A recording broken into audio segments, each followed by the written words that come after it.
Assalamualaikum warahmatullahi wabarakatuh. Perkenalkan, nama saya Ainun Utari dengan NIM H121161511 akan mempresentasikan seminar statistika 2 saya dengan judul Pemodelan Regresi Logistik Ordinal dengan Dispersi Efek Lokasi di bawah bimbingan Ibu Dr. Anna Islamiyati MSI dan Ibu Sri Astuti Tamrin MStat PhD dan dosen penguji yaitu Ibu Sahriman SSI MSI dan Bapak Siswanto SSI MSI.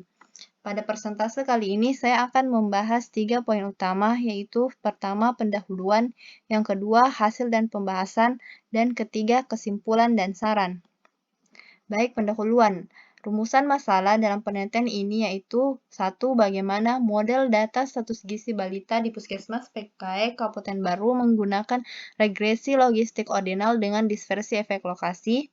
Yang kedua, faktor-faktor apa yang berpengaruh pada data status gizi balita di Puskesmas PKE Kabupaten Baru menggunakan regresi logistik ordinal dengan dispersi efek lokasi.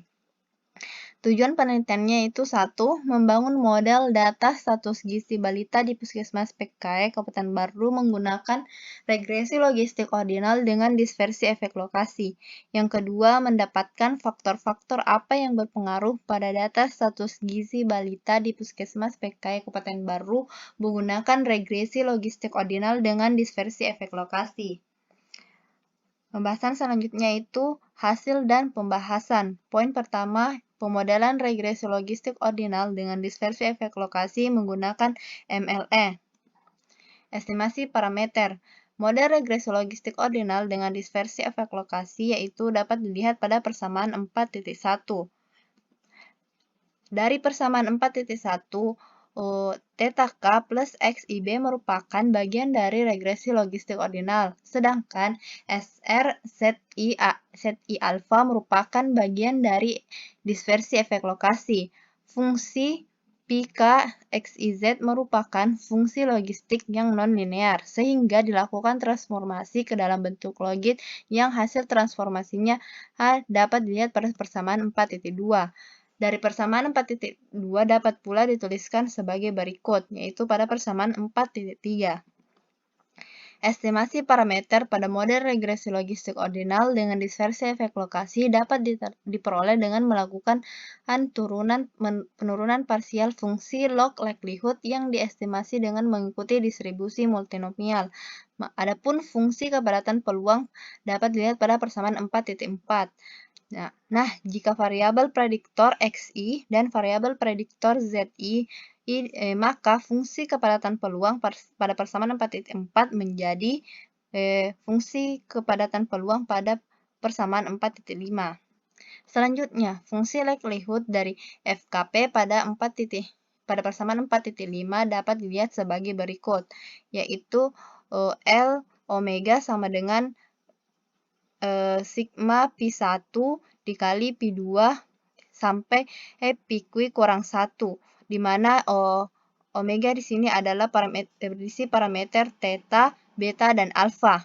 Selanjutnya, peluang kategori respon ke K pada P variabel prediktor yang dinyatakan dalam vektor XIP dan vektor ZIP.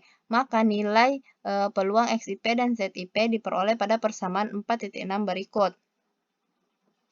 Jika terdapat 4 kategori respon, maka nilai peluang untuk masing-masing kategori yaitu peluang untuk kategori pertama pada persamaan 4.7, peluang untuk kategori kedua pada persamaan 4.8, peluang untuk kategori ketiga pada persamaan 4.9, dan peluang untuk kategori keempat pada persamaan 4.10. Dimisalkan, G1A itu untuk kategori 1, G2A untuk kategori 2, G2B untuk kategori 2, G3B untuk kategori A. Kode A itu untuk SR sama dengan M kurang R, sedangkan kode B itu untuk SR sama dengan R kurang M. Selanjutnya, bentuk fungsi log likelihood dengan 4 kategori respon adalah sebagai berikut pada persamaan 4.11 dan bentuk fungsi log likelihood-nya adalah pada persamaan 4.12. Dengan mensubstitusi peluang respon dari tiap kategori pada persamaan 4.7, 4.8, 4.9, dan 4.10, maka bentuk fungsi log likelihood dari persamaan 4.12 menjadi log likelihood fungsi likelihood dapat dilihat sebagai berikut. Hingga diperoleh fungsi log likelihood akhir yaitu pada persamaan 4.13 yang dapat ditentukan turunan pertamanya terhadap theta k, beta, dan alfa. Selanjutnya, hasil turunan disamakan dengan 0 agar diperoleh nilai parameter yang dapat memaksimumkan fungsi log likelihood sebagai berikut. Adapun hasil turunan pertama dari fungsi log likelihood terhadap theta 1, theta 2, theta 3 dapat dilihat sebagai berikut. Selanjutnya, hasil dari turunan pertama dari fungsi log likelihood terhadap beta dan alfa dapat dilihat pada persamaan 4.17 dan 4.18. Selanjutnya, setelah diperoleh turunan pertama, maka dilakukan turunan parsial kedua dari fungsi log likelihood terhadap theta, alfa, dan beta sebagai berikut. Hasil dari turunan kedua dari fungsi log likelihood terhadap theta 1 dan theta 2 pada persamaan 4.19 dan 4.20. Selanjutnya, hasil turunan kedua dari fungsi log likelihood terhadap theta 3 dan beta. Selanjutnya, hasil turunan kedua dari fungsi log likelihood terhadap alfa pada persamaan 4.23 dan terhadap theta 1 dan theta 2 pada persamaan 4.24. Selanjutnya, hasil dari turunan kedua dari fungsi log likelihood terhadap theta 1 dan theta 3, theta 1 dan beta, theta 1 dan alfa dapat dilihat sebagai berikut. Hasil turunan kedua dari fungsi log likelihood terhadap theta 2 dan theta 3, theta 2 dan beta, theta 2 dan alfa dapat dilihat sebagai berikut. Selanjutnya, turunan kedua dari fungsi log likelihood terhadap theta 3 dan beta, theta 3 dan alfa dapat dilihat pada persamaan 4.31 dan 4.32. Sedangkan turunan kedua dari fungsi log likelihood terhadap beta dan alfa dapat dilihat pada persamaan 4.33. Nah, selanjutnya, untuk mencari taksiran maksimum likelihood dari masing-masing parameter digunakan metode Newton-Raphson dengan langkah-langkahnya sebagai berikut. Yang pertama itu menentukan nilai taksiran awal parameter. Yang kedua, membentuk vektor gradien G yang merupakan matriks turunan pertama. Yang ketiga, membentuk matriks Hessian atau matriks H, yaitu turunan kedua dari fungsi log likelihood. Yang keempat, melakukan iterasi yang dimulai dari T itu sama dengan 0 dengan menggunakan iterasi Newton-Raphson. Yang kelima, melakukan tahap kedua, ketiga, dan keempat secara berulang-ulang hingga terpenuhi kondisi konvergen, yaitu 10⁻³ (-3). Selanjutnya, diperoleh dugaan parameter untuk theta, beta, dan alfa yang dapat dibentuk model regresi logistik ordinal dengan dispersi efek lokasi pada data status gizi balita sebagai berikut. Diperoleh 3 model, yaitu logit P1, logit P2, dan logit P3. Selanjutnya, dari hasil dan pembahasannya itu penentuan faktor-faktor yang berpengaruh pada model regresi logistik ordinal dengan dispersi efek lokasi pada data status gizi balita. Pada penentuan faktor-faktor yang berpengaruh pada model regresi logistik ordinal dengan dispersi efek lokasi akan dilakukan uji simultan, uji parsial, dan pemilihan model terbaik. Yang pertama, uji simultan. Hipotesisnya yaitu H0 sama dengan beta 1, beta 2, beta 1 sama dengan beta 2 sama dengan beta 3 itu sama dengan 0. Sedangkan H1-nya itu minimal atau terdapat 1 beta J itu tidak sama dengan 0. Kriteria pengujian yaitu H0 ditolak jika G hitung lebih besar dari C kuadrat tabel, maka keputusannya G hitung yaitu lebih besar daripada C kuadratable yaitu 7,815, maka H0 ditolak. Artinya paling sedikit terdapat satu variabel prediktor berpengaruh signifikan secara serentak terhadap variabel respon, yaitu status gizi balita berdasarkan tinggi badan menurut umur. Selanjutnya itu uji parsial untuk parameter beta. Hipotesisnya itu H0 beta J itu sama dengan 0, di mana J itu sama dengan 1, 2, dan 3. Sedangkan H1 itu beta J tidak sama dengan 0, dengan J-nya itu sama dengan 1, 2, 3. Kriteria pengujiannya itu H0 ditolak jika nilai Wald untuk parameter beta lebih besar dari nilai set tabel, maka variabel prediktor yang berpengaruh signifikan terhadap status gizi balita berdasarkan tinggi badan menurut umur, yaitu jenis kelamin, usia, dan tinggi badan. Selanjutnya itu uji parsial untuk parameter alfa. Hipotesisnya itu H0 alfa J itu sama dengan 0, dengan J-nya itu 1, 2, dan 3. Sedangkan H1-nya itu alfa J tidak sama dengan 0, dengan J sama dengan 1, 2, 3. Adapun kriteria pengujian yaitu H0 ditolak jika nilai Wald untuk parameter alfa lebih besar dari nilai Z tabel. Maka keputusannya itu variabel prediktor set I berpengaruh signifikan terhadap status gizi balita berdasarkan tinggi badan menurut umur, sedangkan untuk variabel prediktor Z3 tidak berpengaruh signifikan terhadap status gizi balita berdasarkan tinggi badan menurut umur. Selanjutnya, pemilihan model terbaik. Untuk menentukan model terbaik, maka digunakan nilai deviance antara model regresi logistik ordinal biasa dan regresi logistik ordinal dispersi efek lokasi yang dapat dilihat pada tabel 4.4.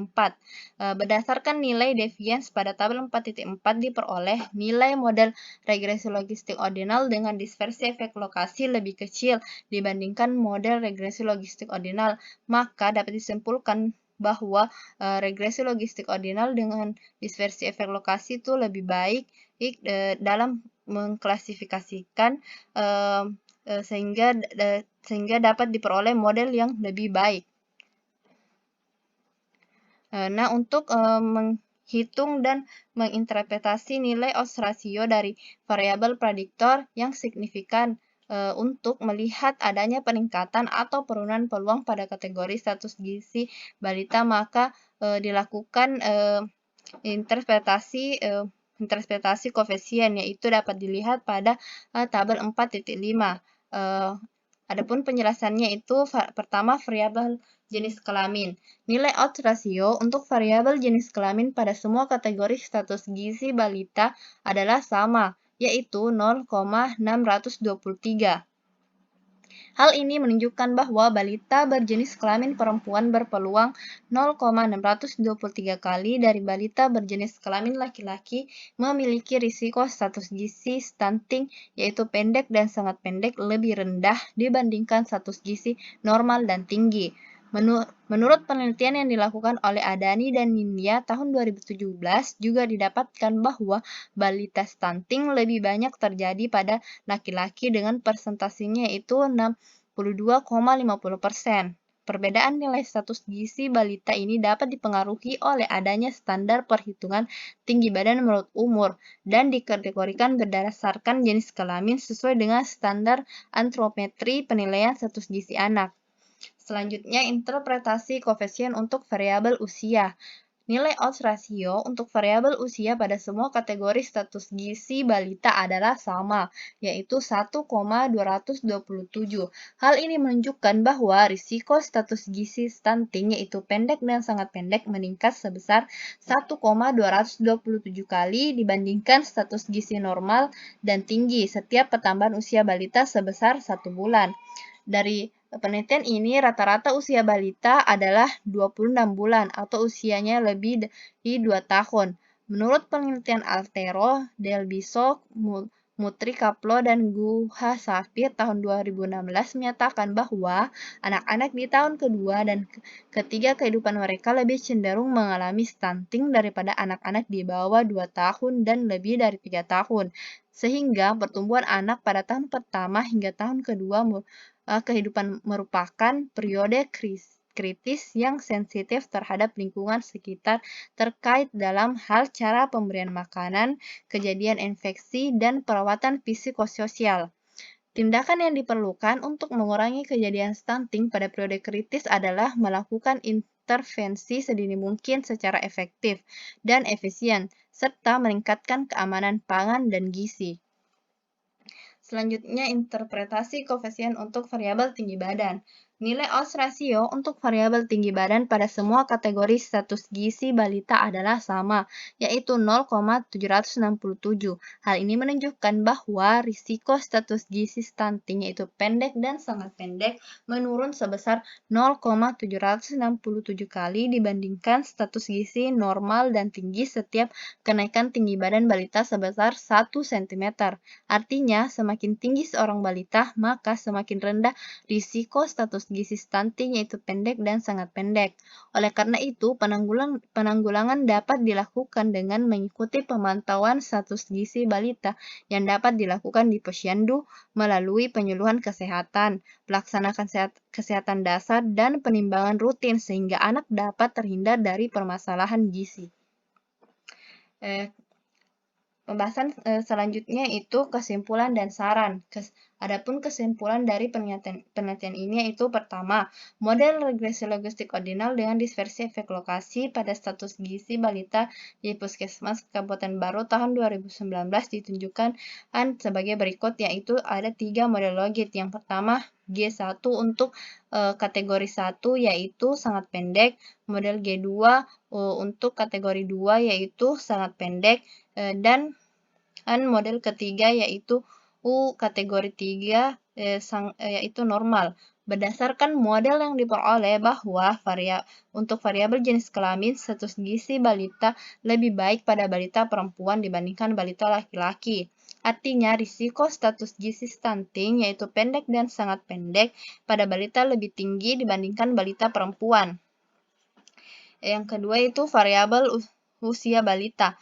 Status gizi balita lebih buruk setiap pertambahan usia balita sebesar 1 bulan.